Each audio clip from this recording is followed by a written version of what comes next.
Our shark swimming in the Arctic Ocean right now was alive when Shakespeare was writing his plays. It was alive during the American Revolution. It was alive when Napoleon was conquering Europe. And it is still alive today. The Greenland shark can live for almost 400 years. So why do we get only 80? The answer will completely change how you think about life, aging, and death. Here is something scientists have known for a long time. In mammals, the larger the animal, generally speaking, the longer its lifespan. A mouse lives 2 to 3 years. An elephant lives 65.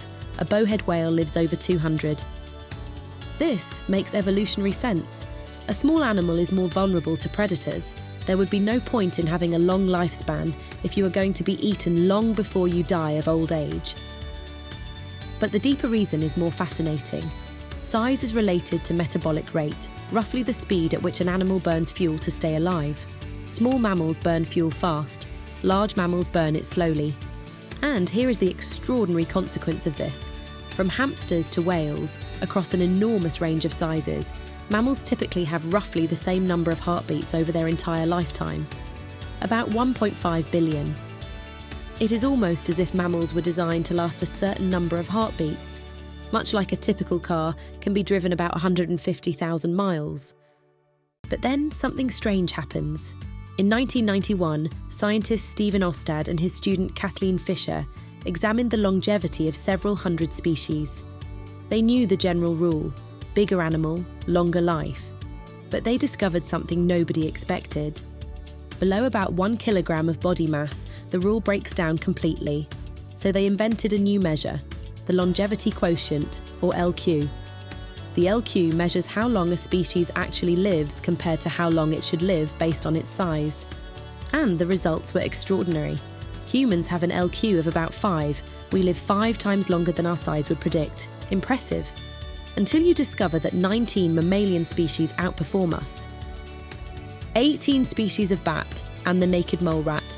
So what do the longest-lived animals have in common? They live slowly. The Galápagos tortoise can live for 2 centuries. There might well be a tortoise alive today that was spotted by Darwin himself during his voyage on the HMS Beagle from 1831 to 1836. But tortoises age, just very slowly. Their hearts beat only once every 10 seconds. They take decades to reach puberty. They breathe slowly. The Greenland shark swims more slowly than an 80-year-old human walks. And the bowhead whale, perhaps the most extraordinary of all, lives in freezing Arctic waters. It eats 3 times more than was previously suspected, implying a metabolic rate 3 times higher than scientists thought, and yet it survives for 250 years. How? We still don't know. Now here is the question that has haunted humanity since the beginning of civilization. Is there a limit to how long humans can live? Scientists disagree, fiercely. J. Olshansky of the University of Illinois says yes, there is a hard biological ceiling. Even if we eliminated cancer completely, it would add only 4 to 5 years to average life expectancy. His conclusion: average life expectancy will likely never exceed 85, but the data tells a more nuanced story.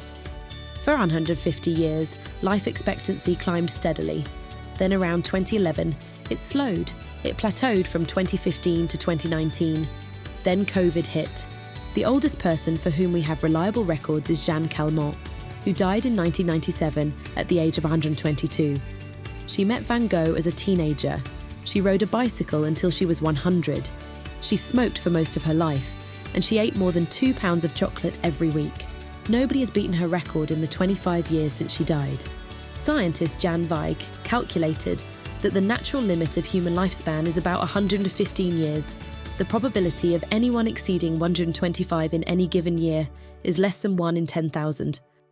And to beat Calment's 122, the odds are about 1 in 130,000, like tossing a coin 17 times and getting heads every time. But some people do reach 100, and the data about them is fascinating. Thomas Perls, who leads the New England Centenarian study, found that centenarians fall into 3 groups. 38% are survivors. They had age-related disease before 80 but survived it. 43% are delayers. They developed disease only after 80. 19% are escapers. They reached 100 without any of the 10 most common age-related diseases. And here is what is extraordinary. About half of all centenarians reach the age of 100 without heart disease, stroke, or cancer. They didn't live long by suffering longer. They lived long by staying healthy longer. So why do some animals live 400 years and we don't? Because we burn fast, we live warm, we live exposed. The shark lives cold and slow in the dark. But here is what the data also tells us.